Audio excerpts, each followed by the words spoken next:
ശ്രീലാൽ, ഇന്ന് ഈ തെരഞ്ഞെടുപ്പിന് ശേഷം വന്ന കോൺഗ്രസ് നേതാക്കളുടെ പ്രതികരണം അത് അല്പം രസകരവുമായിരുന്നു. കാരണം ഈ നിലമ്പൂർ വിജയാഹ്ലാദം ഷെയർ ചെയ്യുന്നതിനേക്കാൾ താല്പര്യത്തോടെ അൻവറിനെ കുറിച്ച് പറയാനാണ് കെ പി സി പ്രസിഡന്റ് ആവട്ടെ, കെ സുധാകരനാകട്ടെ, അതുപോലെ രമേശ് ചെന്നിത്തലയാകട്ടെ, ഇവരെല്ലാവരും. എന്നാൽ അതേ സമയം അതേ മണിക്കൂറിൽ നിശബ്ദനായി മാറി നിൽക്കുകയായിരുന്നു പ്രതിപക്ഷ നേതാവ്. ഇവരുടെയൊക്കെ ആദ്യ വാക്യങ്ങളിൽ തന്നെ അൻവർ എഫക്റ്റ്, അൻവർ ഒപ്പമുള്ളതിനെക്കുറിച്ച്, അല്ലെങ്കിൽ അൻവർ കൂടെ വരേണ്ടത്, ആ വാതിൽ അടഞ്ഞിട്ടില്ല, ആ വാതിലെല്ലാം അടഞ്ഞു കഴിഞ്ഞു എന്ന് പ്രതിപക്ഷ നേതാവും യു ഡി എഫ് ചെയർമാനുമായ വി ഡി സതീശനാണ് തെരഞ്ഞെടുപ്പിന് മുമ്പ് പറഞ്ഞു വെച്ചത്. ഇന്നത്തെ ഈ പ്രതികരണങ്ങളുടെ ഒരു സൂചന ഏത് നിലയ്ക്കാണ് ശ്രീലാൽ വിലയിരുത്തുന്നത്? അതുപോലെ ലീഗിൻ്റെ ഇക്കാര്യത്തിലുള്ള നിലപാട് വി ഡി സതീശന് ഇനി അവഗണിക്കാനാകുമോ? വി ഡി സതീശൻ ഇപ്പോൾ കാട്ടിയിട്ടുള്ളൊരു കടുംപിടുത്തമുണ്ടല്ലോ, അൻവർ വേണ്ട എന്നുള്ളത്, അതിൽ നിലനിൽക്കാൻ വി ഡി സതീശന് കഴിയുമോ? നേരത്തെ അതിലേക്ക് വരുന്നതിന് മുമ്പ് ഞാൻ ഒരു വരി നമ്മൾ നേരത്തെ പറഞ്ഞ ഈ പറയുന്ന ജമാഅത്തെ ഇസ്ലാമി അടക്കമുള്ള പ്രശ്നങ്ങൾ, അതിലേക്ക് ഒരു കാര്യം പറഞ്ഞു പോകാം. ഈ പ്രതിസന്ധി കോൺഗ്രസ് രൂക്ഷമാകാൻ പോവുകയാണ്. ജമാഅത്തെ ഇസ്ലാമിയെ ഈ ഉപതെരഞ്ഞെടുപ്പിൽ സഹായിക്കുന്നതിന് വേണ്ടി കൂടെ കൂട്ടി ജയിക്കാൻ ഉള്ള ഒരു അവസരം ഉണ്ടാക്കാനുള്ള വഴി തുറന്നു വെച്ചു. വി ഡി സതീശൻ്റെ നേതൃത്വത്തിൽ തന്നെയാണ് അക്കാര്യത്തിൽ ചർച്ചകളെല്ലാം ഉണ്ടായത്. അദ്ദേഹം ഒറ്റയ്ക്കല്ല എന്ന് പറഞ്ഞാൽ പോലും അതിൽ അദ്ദേഹത്തിൻ്റെ നിലപാടുകൾ എത്ര കർക്കശമായിരുന്നു നമ്മൾ പരസ്യമായി കണ്ടതുമാണ്. പക്ഷേ ഇവിടെ ഉണ്ടാകാൻ പോകുന്നൊരു പ്രതിസന്ധി അത് കോൺഗ്രസിൻ്റെ സംസ്ഥാനത്ത് മാത്രമല്ല പ്രതിസന്ധി ഉണ്ടാകാൻ പോകുന്നത്. നമ്മൾ ആദ്യം നോക്കേണ്ടത് ഈ രാഹുൽ ഗാന്ധിയും പ്രിയങ്ക ഗാന്ധിയും വയനാട്ടിൽ മത്സരിക്കുമ്പോൾ, ആദ്യം രാഹുൽ ഗാന്ധി മത്സരിച്ചപ്പോൾ കാണിച്ച ഒരു അബദ്ധം രണ്ടാമത് തിരുത്താൻ തയ്യാറായി നമ്മൾ മറക്കരുത്. അവർ അവിടെ മുസ്ലിം ലീഗിൻ്റെ പതാക പോലും ആ റാലികളിൽ ഉപയോഗിക്കാതെ മാറ്റി നിർത്തിക്കൊണ്ടുള്ള ഒരു സാഹചര്യം ഉണ്ടായിരുന്നു. എന്തുകൊണ്ടാണ് അങ്ങനെ സാഹചര്യം ഉണ്ടായത്? ദേശീയ തലത്തിൽ ഈ പാകിസ്ഥാൻ്റെ മുസ്ലിം ലീഗുമായി സഹകരിക്കുന്നു കേരളത്തിൽ കോൺഗ്രസ് എന്നുള്ള വലിയ ഒരു ആരോപണം ഉണ്ടായതിൻ്റെ ഭാഗമായിട്ടാണ്. അങ്ങനെയുള്ള ഒരു ആരോപണം നിലനിൽക്കുന്ന സമയത്ത് ഇത്തരത്തിൽ ഇനിയിപ്പോൾ ഈ ഒരു വിഷയം കഴിഞ്ഞ് ഇവരെ മുന്നണിയിലെടുക്കുന്ന ചർച്ചകളുണ്ടായാൽ പോലും, അങ്ങനെ ഒരു ചർച്ച ഉണ്ടാകുമോ എന്ന് എനിക്കറിയില്ല, അങ്ങനെ ഉണ്ടായാൽ പോലും ദേശീയ തലത്തിൽ കോൺഗ്രസിൻ്റെ നിലനിൽപ്പിനെ എവിടെ കൊണ്ടെത്തിക്കും എന്നുകൂടി ഉള്ള ചിന്തകൾ ഇതിനകത്ത് ഉണ്ടാകണം എന്നുകൂടി ഞാൻ പറയുന്നു. ഇനി ഇക്കാര്യത്തിൽ നേരത്തെ ചോദിച്ചതുപോലെ ഇവിടെ ഉണ്ടാകുന്ന ഈ പ്രശ്നം എങ്ങനെ എത്രമാത്രം ഉറച്ചു നിൽക്കാൻ സാധിക്കും വി ഡി സതീശൻ എന്ന കാര്യം നോക്കൂ. ഈ വോട്ടെടുപ്പ് തുടങ്ങി 1.5 മണിക്കൂറിനുള്ളിലാണ് കെ പി സി പ്രസിഡന്റ് പറയുന്നത് വാതിലിൻ്റെ പൂട്ടുണ്ടാക്കുന്നത് തുറക്കാനും അടയ്ക്കാനുമാണ്, വേണമെങ്കിൽ ഞങ്ങൾ തുറക്കുമെന്ന്. അത് കഴിഞ്ഞ് വീണ്ടും 1.5 മണിക്കൂറോട് കഴിഞ്ഞപ്പോൾ അതേ K P C C president തന്നെ വന്ന് പറയുന്നു അല്ല ഞങ്ങളത് ചിന്തിച്ചിട്ടില്ല എന്ന്. അതും കഴിഞ്ഞ് അരമണിക്കൂർ കൂടി കഴിയുമ്പോഴാണ് ഈ തെരഞ്ഞെടുപ്പ് ഫലം വരികയും അതിനുശേഷം പ്രതിപക്ഷ നേതാവ് മാധ്യമങ്ങൾ കാണുകയും ചെയ്യുന്നത്. അതിന് അദ്ദേഹം പറഞ്ഞ മറുപടി നോ കമൻസ് എന്നാണ്.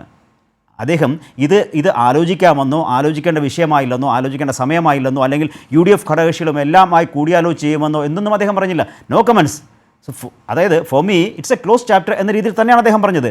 അതിനുശേഷം അദ്ദേഹം മാധ്യമങ്ങൾക്ക് ഒറ്റയ്ക്ക് തനിച്ച് അഭിമുഖം നൽകുമ്പോഴുമല്ല അദ്ദേഹം പറഞ്ഞത് തന്നെയാണ് നോ കമൻസ്. അക്കാര്യത്തിൽ നോ കമൻസ്. ഇപ്പോൾ അതായത് പി അൻവറിനെ തിരിച്ചു കൊണ്ടുവരണമെന്ന് ഉള്ള താല്പര്യം ഇപ്പോഴും വി ഡി സതീശനില്ല. ഇനി ഈ പി അൻവറും അതിനേക്കാൾ വലിയ ബുദ്ധി കാണിക്കുന്നുണ്ട്. അതിനുശേഷം അൻവർ പറഞ്ഞത് എന്താ, ഞാൻ ഇവിടെ ബേപ്പൂരിൽ മത്സരിക്കാൻ തയ്യാറാണ്. അൻവർ ഇപ്പോഴും ഞാൻ അങ്ങോട്ട് വരുന്നു, ഞാനിതാ ഇവിടെ മത്സരിക്കാം എന്ന് അൻവർ ഇപ്പോഴും പഴയതിൽ തന്നെ വി എസ് ജോയി മത്സരിക്കണം നിലമ്പൂരിലെന്ന് പറഞ്ഞ് അതേ നിലയിൽ തന്നെ അൻവർ നിൽക്കുന്നത്. ഞാൻ മത്സരിക്കാം, ഞാൻ ബേപ്പൂരിൽ അൻവർ മണ്ഡലം പറയുന്നു. ഇതിലൂടെ അൻവർ പുതിയ കാര്യങ്ങൾ, ഇങ്ങനെയുള്ള അൻവറിനെ ഒപ്പം കൂട്ടി എങ്ങനെ യാത്ര ചെയ്യാനാകും? യാത്ര ചെയ്യാനാകും? എല്ലാവരും ഈ സാഹചര്യങ്ങളെ കുറിച്ച് സംസാരിക്കുമ്പോൾ ശ്രീലാൽ പി സി ജോർജിനെ ഓർത്തുപോകും, ജൂനിയർ മാൻഡ്രേക്ക് ഓർത്തുപോകും. യു ഡി എഫ് ഏത് നിലയിൽ അൻവറിനെ ഒരുപറ്റം നേതാക്കൾക്ക് അൻവർ കൂടിയേ തീരൂ എന്നൊരു വലിയ പ്രതീതി ഇന്നവർ മറയില്ലാതെ പങ്കുവെച്ചു. എന്നാൽ വി ഡി സതീശൻ്റെ താല്പര്യമില്ലായ്മ ഉണ്ട്.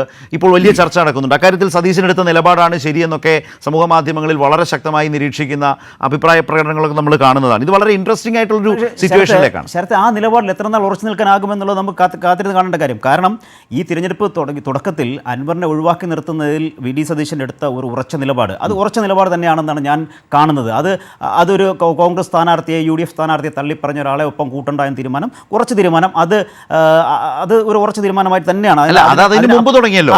ഷൗക്കത്തിനെ പ്രഖ്യാപിച്ചപ്പോൾ തന്നെ ഇഷ്ടപ്പെട്ടില്ല അൻവറിന് ഷൗക്കത്തിന്. അതിനുശേഷമാണ് ഷൗക്കത്തിനെതിരെ പറഞ്ഞതൊക്കെ. അപ്പോൾ പോലും അന്ന് ആർക്കൊക്കെ നിലപാട് മാറ്റി പറയേണ്ടി വന്നു? കെ സി വേണുഗോപാലിന് നിലപാട് മാറ്റി പറയേണ്ടി വന്നു.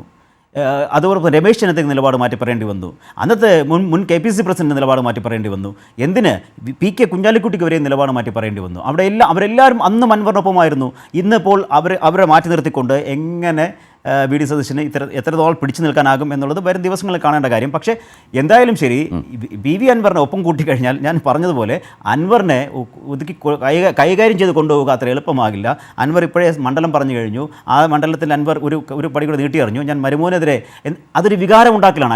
അൻവർ വളരെ ബുദ്ധിപൂർവ്വം കളിക്കുന്ന ഒരു കളിയാണത്. ഒരു വികാരം ഉണ്ടാക്കുന്നു, മുഖ്യമന്ത്രിക്കെതിരെ അല്ലെങ്കിൽ മുഖ്യമന്ത്രി മരുമകനെതിരെ എന്ന് പറഞ്ഞൊരു ഒരു വടിയിട്ട് ആ വടി യു ഡി എഫിനെ കൊണ്ട് അതായത് യു ഡി എഫിനകത്തെ മാർക്സിസ്റ്റ് വിരുദ്ധ രാഷ്ട്രീയത്തെ കോൺഗ്രസ്സുകാരേക്കാൾ നന്നായി അല്ലെങ്കിൽ വി ഡി സതീശനേക്കാൾ നന്നായി ഹാൻഡിൽ ചെയ്യാൻ തനിക്കറിയാമെന്ന് അവർക്ക് മുമ്പിൽ തെളിയിക്കാനുള്ള അൻവറിന്റെ ഒരു പുതിയ അഭ്യാസമാണ് നടന്നു വരുന്നത്. ഇത്രയും വലിയൊരു ഒരു ഓഫർ എന്ന് പറഞ്ഞ് മുന്നോട്ട് വയ്ക്കുമ്പോൾ അത് തള്ളിക്കളയുക എളുപ്പമല്ല. അതൊരു കൊളുത്താണ്. ആ കൊളുത്തിട്ട് പിടിക്കുക എന്നുള്ള രീതി അൻവറിന് അങ്ങനെ തന്നെയാണ് അൻവർ ചെയ്യാൻ പോകുന്നതും അത് തന്നെയാണ് ഇനിയിപ്പോൾ മുന്നോട്ട് കാണാൻ പോകുന്നതും.